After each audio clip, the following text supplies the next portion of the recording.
എല്ലാവർക്കും പുതിയൊരു വീഡിയോയിലേക്ക് വീണ്ടും സ്വാഗതം. വീണ്ടും ചക്ക അരിയാണ്, പച്ച ചക്കയാണ് ക്ലീൻ ചെയ്ത് വെക്കുന്നത്. ഇത് പച്ചരിയാണ്, 1/2 കിലോ പച്ചരി ഉണ്ട്. അതിലേക്ക് ഇത്ര ചക്ക എടുത്തിട്ടുണ്ട്.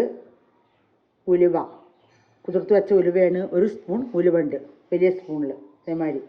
അപ്പോൾ കഴുകി എല്ലാം റെഡിയാക്കി വെച്ചാണ്. ഇനി അരച്ച് കൊണ്ടിട്ടെ അരച്ച് വെച്ചിട്ട് ചക്ക ദോശ ഉണ്ടാക്കാനാണ്. ഒഴിച്ചു കൊടുക്കാം.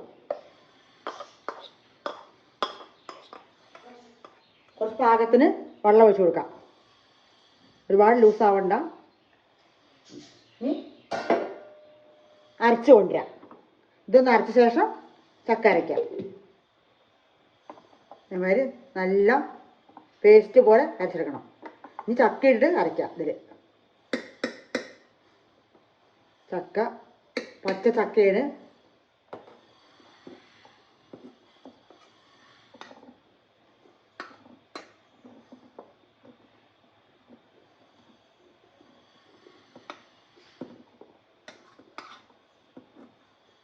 ഇത് കുറച്ചുകൂടെ വെള്ളം ഒഴിച്ചിട്ട് അരച്ചു കൊണ്ടുവരാം. അപ്പോൾ അങ്ങനെ നമ്മുടെ ചക്കയും അരിയും ഒക്കെ നല്ല നൈസായിട്ട് അരച്ചെടുത്തു. നമുക്കിത് ഒഴിച്ചു കൊടുക്കാം. നല്ല മണം. ചക്ക, 1 സ്പൂൺ ഉലുവ, പച്ചരി 3 കൂടിയാണ് അരച്ചത്. 3 കൂടി അരച്ചു. ഇനി നല്ല നൈസായി അരച്ചിട്ട് ഒരു 4 മണിക്കൂർ കഴിഞ്ഞിട്ടാണ് ദോശ ഉണ്ടാക്കുക. പാകത്തിനുള്ള ഉപ്പും ഇട്ടിട്ട് കലക്കി റെഡിയാക്കി വയ്ക്കാം. 2-3 മണിക്കൂർ കഴിഞ്ഞ ശേഷം ദോശ ഉണ്ടാക്കാം. ഇട്ട് കൊടുക്കാം. കല്ലുപ്പാണ് ഇടുന്നത്. കുറച്ചുകൂടി വെള്ളം ഒഴിക്കണം. വെള്ളം പോരാ. ദോശയുടെ പാകത്തിനുള്ള വെള്ളം. ദോശ എങ്ങനെ ഉണ്ടാക്കുന്നത് എല്ലാവർക്കും അറിയുമല്ലോ. ആ അളവിനുള്ള വെള്ളം. മിക്സർ ജാറ് കഴുകിയിട്ട് വെള്ളം ഒഴിച്ചു കൊടുക്കുന്നുണ്ട്. 2 മണിക്കൂർ 3 മണിക്കൂർ ഇരിക്കട്ടെ. എല്ലാം പുളിക്കൊന്നും വേണ്ട. അല്ല, പുളിക്കാൻ ഇഷ്ടമുള്ളവർക്ക് പുളിപ്പിച്ചിട്ട് ഉണ്ടാക്കാം. ഇങ്ങനെ ഉണ്ടാക്കാം. ഒരു പൊടിക്ക് മഞ്ഞപ്പൊടി ഇടുന്നുണ്ട് ലേശം. ഒരു മഞ്ഞ കളർ ദോശയ്ക്ക് ഒരു നുള്ള് മഞ്ഞപ്പൊടി വേണമെങ്കിൽ ഇട്ടാൽ മതി, നിർബന്ധമൊന്നുമില്ല. നമുക്ക് അടച്ചു കൊടുക്കാം. ഇനി ഇരിക്കട്ടെ. ഇനി ഒരു 3 മണിക്കൂർ കഴിഞ്ഞിട്ട് ഉണ്ടാക്കുള്ളൂ. ഉണ്ടാക്കുമ്പോൾ കാണിച്ചു തരാം. അപ്പം നമ്മുടെ മാവ് ഇങ്ങനെ ആയിരുന്നു. കുറച്ച് വെള്ളം ഒഴിക്കണം. നല്ല കട്ടിയാണ്. പാകത്തിന് വെള്ളം ഒഴിച്ചിട്ട് നമുക്ക് ദോശ ഉണ്ടാക്കാൻ തുടങ്ങാം. 3 മണിക്കൂർ കഴിഞ്ഞ് വെച്ചിട്ട് അരച്ച് വെച്ചിട്ട് ഒരു 5 മണിക്കൂർ ആകുമ്പോൾ ഇനി നല്ല കുറച്ചുകൂടി പതഞ്ഞ് വരും. വല്ലാണ്ട് കുളിക്കാൻ പോലെ, വല്ലാണ്ട് കുളിച്ചാൽ രസം വേറെ ആവും. നമുക്ക് ദോശ ഉണ്ടാക്കാൻ തുടങ്ങാം. കുറച്ചുകൂടി വെള്ളം ഒഴിച്ച് കലക്കണം. ദോശക്കല്ല് വെച്ചിട്ടുണ്ട്, എണ്ണ തേച്ച് കൊടുത്തിട്ടുണ്ട്. കുറച്ച് വെള്ളം ഒഴിച്ചിട്ട് നല്ല കലക്കി കൊടുക്കുക. ഉപ്പിട്ടിട്ടുണ്ട്, കലക്കി വയ്ക്കുന്നത് ഉപ്പിട്ടിട്ടുണ്ട്.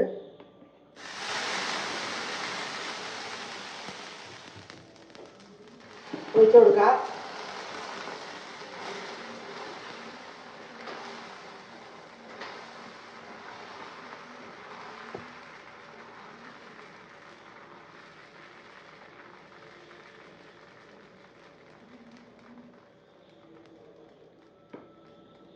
അപ്പം നമ്മുടെ ചക്ക ദോശ റെഡി ആയിക്കൊണ്ടിരിക്കുകയാണ്. ഇത് നല്ല പുളിക്കാൻ വെക്കണമെന്ന് വെച്ചാൽ ഒരു 5 മണിക്കൂർ 6 മണിക്കൂർ ആകുമ്പോഴേക്കും നല്ല പുളിക്കും. ഞാൻ 3 മണിക്കൂറിൻ്റെ മേലെ വെച്ച് 3-3.5 മണിക്കൂർ വരെ വെച്ചിരുന്നു. ഇനി എണ്ണ, ഏത് എണ്ണ വേണമെങ്കിൽ, നല്ലെണ്ണയോ ഓയിലോ നെയ്യോ എന്ത് വേണമെങ്കിൽ കുറേശ്ശെ ഒഴിച്ചു കൊടുക്കാം മുകളിൽ കൂടെ.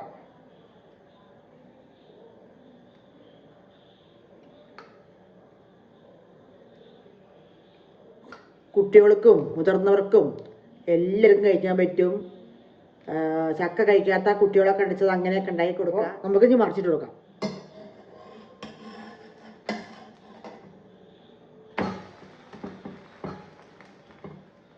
കല്ലുമ്മൽ ഒട്ടണം അങ്ങനെ ഒന്നുമില്ല.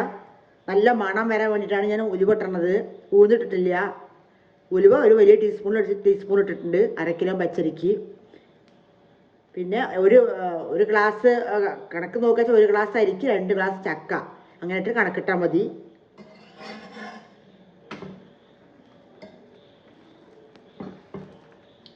എപ്പോഴും ഒരേമാതിരി ഫുഡ് ഉണ്ടാക്കണതിന് ഒക്കെ ഒന്ന് മാറ്റി പിടിക്കാം. ഇങ്ങനെയൊക്കെ ഒന്ന് മാറ്റി പിടിച്ച് ഉണ്ടാക്കി നോക്കുക. എല്ലാവരും ഇത് കഴിച്ച് നോക്കുക. നല്ല തിരിച്ചു മറിച്ചിട്ട് നല്ലതങ്ങനെ കളറൊക്കെ മാറി വരുമ്പോൾ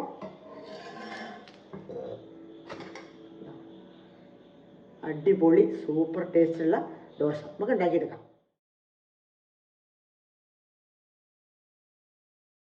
ഇഷ്ടമാണോ അതൊക്കെ? നമുക്ക് ചെറിയൊരു സമ്മന്തി അരയ്ക്കാം. ഉള്ളി സമ്മന്തി.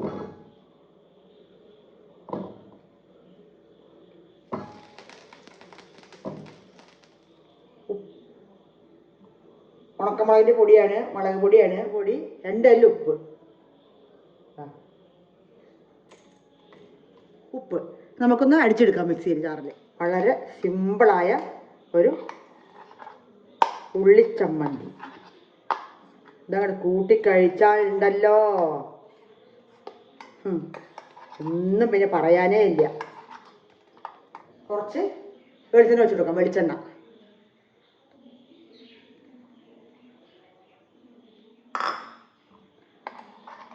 നല്ല ഇതിലിട്ടിട്ട് നമുക്കൊന്ന് ഇളക്കി കൊടുക്കാം. അപ്പം മിക്സ് ഇതിലുള്ള സമ്മന്തി ഒക്കെ അങ്ങോട്ട് വരും.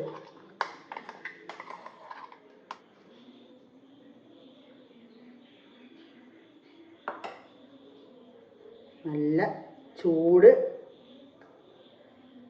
ചൂട് ചക്ക ദോശയും നല്ല നമ്മുടെ ഉള്ളി സമ്മന്തി.